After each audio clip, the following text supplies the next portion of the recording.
days. Oh no. These defenders are oh, look at that. Nah, stop that, Alexx. Oh my days. We may need to call the Swedish police here. This is a bloodbath. Wow. Hey guys, it's Alexx again, champion of the Glitched Open and a long-time goals player. I've tested hundreds of players, and if there's one thing I've learned, it's that stats matter a lot in this game. But not all stats are equally important. In goals, your player attributes directly impact how they move, defend, pass, and shoot way more than in most games. So if you're building a team and wondering why a 90 rated striker still feels clunky, it's probably the wrong attributes for the role. In this video, I'll break down what stats actually matter and which ones you should focus on for each position.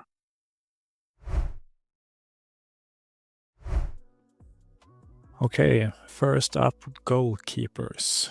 Here we have my current keeper. Maybe it's not the highest rated one, but as you can see, the diving, reflexes, and the height is really good here. And those three attributes that I just mentioned are actually the most important one in the current patch of the game. And just a side note here, this can easily change from month to month, so just keep checking in to see what's relevant for the current patch. But here you don't need to worry about the awareness of the goalkeeper. Just now, the only thing you can gain right now is to have high penalty saving attributes. Then your square that you use to save penalties in the game are much bigger, but I wouldn't worry too much about that right now. Just focus on the first diving, then reflexes, and then look at the height of the goalkeeper. For an example, I had a keeper that was much higher rated than this one before, but he was only, I think, 184 centimeters. So that means that the reach is quite small. So try to go for a goalkeeper over 190 centimeters at least.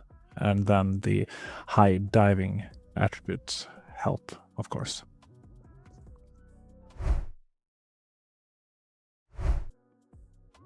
Okay, next up we have the center backs, and I will mention this straight away. This goes for all the outfield players. Pace is really important. There's maybe one position that you can go without 90 plus pace, but other than that, you really need to have players over 90 pace at least to keep up with all the other players.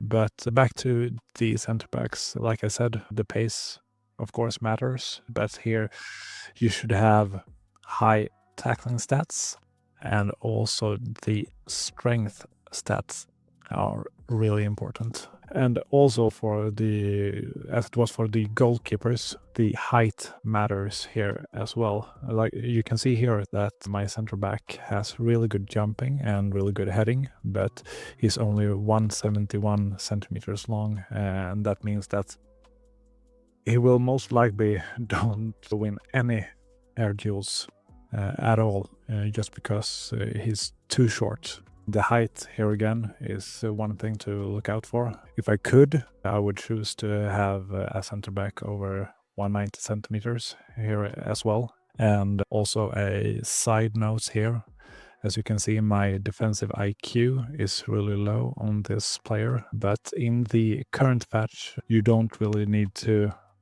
pay so much attention to this, because the defensive IQ isn't active in that kind of way that it really matters in the gameplay at all right now. So you can just skip that attribute. The main focus for me, at least, is standing tackles, interceptions, and slide tackle.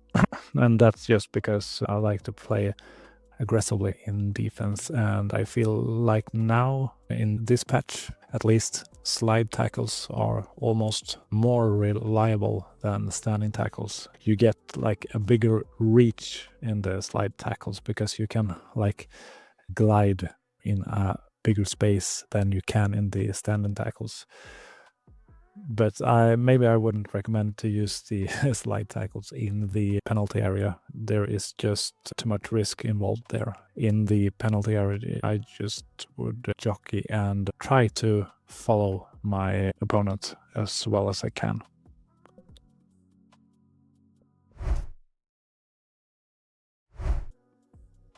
Okay, next up we have the fullbacks. They are quite similar to the center backs. You have to have the defending stats that I already mentioned, but also this depends on your playstyle. For me, I like to trigger the runs of my fullbacks so they get involved in the attack a little bit more. So for me personally, I like a fullback with good dribbling stats, and also the ground pass should be good as well. So the speed of the passes are faster, because that's another thing in goals. As you can see, the passing stat of the ground pass is 80, and this doesn't mean pass accuracy. It's just a value to show how the speed of the pass is going to be.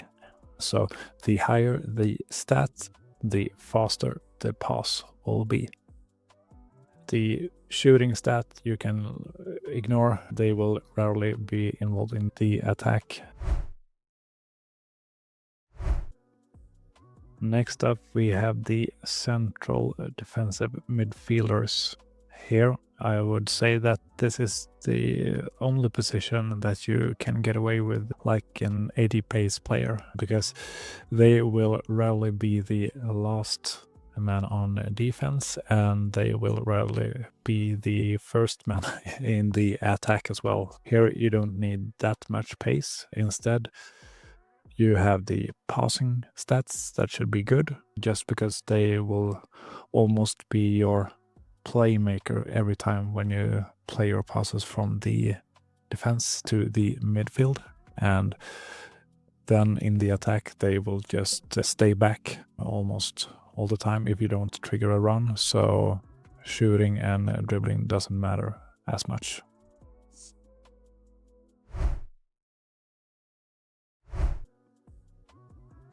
Now we have the central midfielders. They will act like a box-to-box player in the current patch. So I would say that if you have a player that's like good overall in all attributes, use that one if you have it.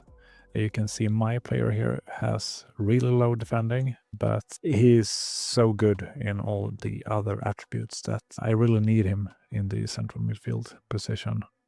But if I should choose some stats that I think are important, it's the close dribbling stat, just to have a closer touch to the ball, and also all the passing stats like ground pass, lofted pass, through pass are really important. You can skip the crossing and the free kicks here, like they don't matter for a specific position. It's good if you have one player that have a really high stat in free kick, because he will automatically take all your free kicks, but other than that, it doesn't really matter. Right now, finesse shots are really overpowered, so long shots and shot power are the way to go for every central midfielder and the attacking midfielders as well.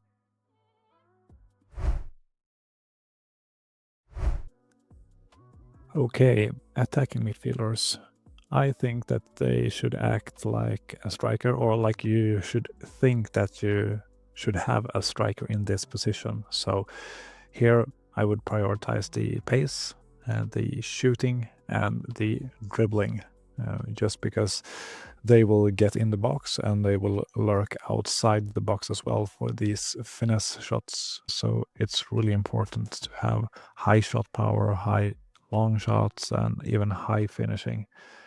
Right now, I don't think that attacking IQ matter that much. You can always trigger the runs manually if you would like. You can see here that my player has high agility, but that doesn't matter right now as the agility attribute isn't active in game yet. The balance and strength, though, they matter really much right now, so keep an eye out for that.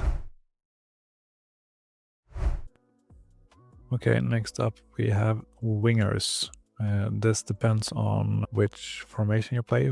We have the 4-3-3 that have left wing and right wing, and if we look at the 4-4-2, we have left mid and right mid, but I think the same attributes applies to both positions here. We can take both in one go. So as I said before, pace is also important here, but maybe when you're on the wings, the passing and dribbling are a little bit more important than the shooting, I would say. If you play 4-3-3, then maybe you should look a little bit more at the shooting stats, just the shot power and long shots, because you will have the opportunity to score these finesses from the outside of the box, just at the edge. But other than that, the crossing stat doesn't matter that much because you will basically not use it, not in the current state of the game at least. Other than that, all the dribbling stats that I mentioned before are really important, and as I said before, agility doesn't matter right now, so if you have high stats in all other attributes, that's really good. Okay, last up we have the strikers. And here as well, the pace matters a lot, but like you need to have a kind of an all-round player here, I think. You need to have the shooting, you need to have the dribbling, but also the passing is very important because you will play fast 1-2s with the other striker as well. If you play in a 4-3-1-2, there will always be some small 1-2s all the time. So I think that you need to have a high ground pass stat here as well. Also, look out for the curve stat. The higher, the better, because on the finesse shots, you will add even more curve to them, so you can go around the keeper. If we see my mythic player here, he's fantastic. Like, the only attributes that aren't good is agility, which isn't even active in the game right now. Skills aren't that high either, but I don't think that matters so much, because when I do the drag back skills and everything like that, he performs with so much speed and power, so it really doesn't matter if that's low. I think you can go with 80 plus. You can see that the weak foot isn't the best here, it's only 65, but he makes up for it in all the other shooting stats, so he's a pretty complete player and a complete striker here, but maybe you don't have as good a player as I do here. I would recommend that you have a higher weak foot stat, because then you can get away with 85 finishing and still be good on both feet as well. But yeah, that's my thoughts on these strikers. Then lastly, I would like to point out some general tips for all the players here. If you look at the height of the players, the smaller they are, the better the dribbling is, I feel at least. If you have a striker that is, let's say, 2 meters, he will feel clunkier than a striker that is, like my mythical player was, 160 centimeters. Even if they will have the exact same dribbling stat, the smaller player will feel much more agile and have closer dribbling. It will get executed with more speed. So just to point that out.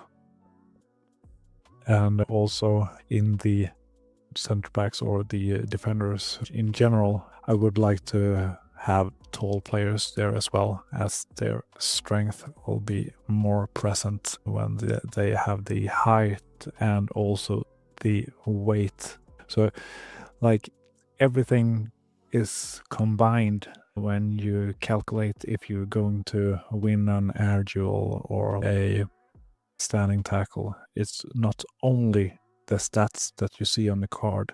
You have to take into account that the height and the weight of the players matters as well. So maybe not everyone knows that, but that's a good thing to have in mind when you select your players.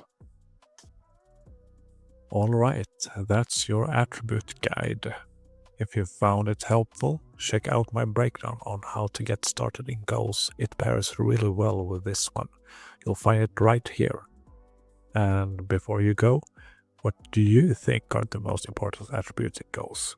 Comment down below. I'd love to hear what works for you. And as always, see you on the pitch.